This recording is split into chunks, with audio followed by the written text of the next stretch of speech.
Friends, ఈరోజు మా ఇంట్లో లంచ్ కోసం మెంతికూర పప్పు చేసుకోబోతున్నానండి.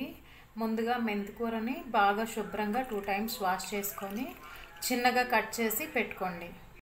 చూడండి ఫ్రెండ్స్, ముందుగా 2 ఆనియన్స్ కట్ చేసి పెట్టుకున్నానండి. పచ్చిమిర్చి కట్ చేసి పెట్టుకున్నానండి. 2 టమాటా కూడా కట్ చేసి పెట్టుకోండి. ఫ్రెండ్స్, నేనైతే మెంతికూర పప్పుని కుక్కర్లో చేస్తున్నానండి. మీకు నచ్చితే ఓపెన్గా కూడా చేసుకోవచ్చు. ముందుగా కుక్కర్ పెట్టుకున్నానండి. కుక్కర్లో ఆయిల్ వేసుకున్నాను. ఇందులో పోపు దినుసులు వేసుకోవాలండి.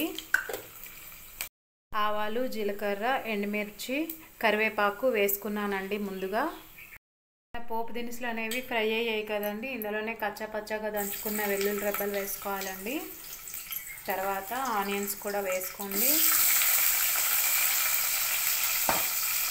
ఆనియన్స్, పచ్చిమిర్చి 2 కలిపి వేసేసుకుంటున్నానండి.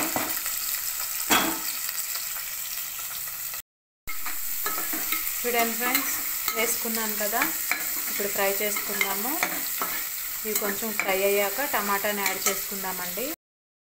చూడండి ఫ్రెండ్స్, మన ఆనియన్స్ అనేది కొంచెం ఫ్రై అయ్యాయి కదండి. ఇప్పుడు మనం ముందుగా కట్ చేసి పెట్టుకున్న టమాటోస్ని యాడ్ చేసేసుకుందాం. టమాటాస్ కూడా కొంచెంగా మగ్గాలండి. మగ్గిన తర్వాత మెంతికూరని యాడ్ చేసుకుందాం.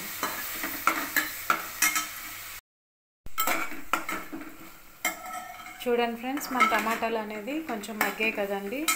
ఇప్పుడు మనం మెంతికూరని ఇందులో యాడ్ చేసేసుకుందాం.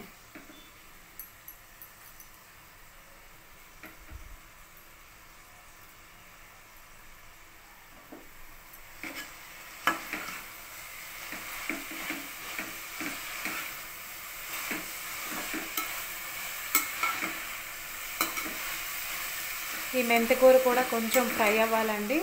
ఫ్రై అయిన తర్వాత అప్పుడు పప్పుని యాడ్ చేసుకుందాము. నేనైతే కందిపప్పుని వాడుతున్నానండి. మీకు పెసరపప్పు నచ్చితే పెసరపప్పుతో కూడా చేసుకోవచ్చు. చూడండి ఫ్రెండ్స్, మన మెంతికూర కూడా ఫ్రై అయిపోయింది కదా. నేనైతే ఒక టీ గ్లాస్ పప్పు యాడ్ చేసుకుంటున్నానండి. ముందుగా కందిపప్పుని కొంచెం ఫ్రై చేసి పెట్టుకున్నానండి. ఆ పప్పుని ఇందులో యాడ్ చేసేసుకున్నాను. మీ క్వాంటిటీకి తగ్గట్టుగా మీరు యాడ్ చేసేసుకోండి. చూడండి ఫ్రెండ్స్, పప్పు కూడా ఫ్రై అయిపోయింది. నేనైతే ఇందులో కొంచెం ఉప్పుని యాడ్ చేసుకున్నానండి. కొంచెం పసుపుని కూడా వేసుకుందాం. రాళ్ళ ఉప్పుని వేసానండి నేను. మీకు నచ్చితే సాల్ట్ కూడా వేసుకోవచ్చు. బాగా మిక్స్ చేసుకోండి. ఇందులో ఇప్పుడు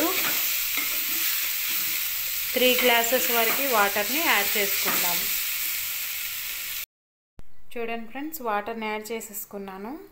ఇందులో ఆల్రెడీ పచ్చిమిర్చి వేసాను కదండి. మీకు సరిపోకపోతే కొంచెం కారాన్ని యాడ్ చేసుకోండి.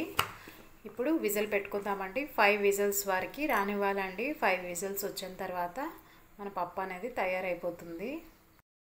నేను ముందుగా పోపు పెట్టేటప్పుడు అండి కొంచెం ఇంగువని యాడ్ చేసుకున్నాను.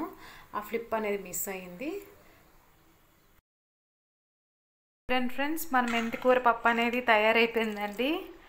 ఎంతో హెల్తీ ఫుడ్ అండి ఇది. వీక్లీ వన్స్ అయినా మెంతికూర తింటే హెల్త్కి చాలా మంచిదండి. షుగర్ ఉండే వాళ్ళు తింటే ఇంకా మంచిదండి. చాలా బెనిఫిట్స్ ఉన్నాయండి మెంతికూరలో. మన ఛానల్ కనుక మీకు నచ్చితే లైక్ చేయండి, షేర్ చేయండి, సబ్స్క్రైబ్ చేయండి. Thank you for watching. Bye bye.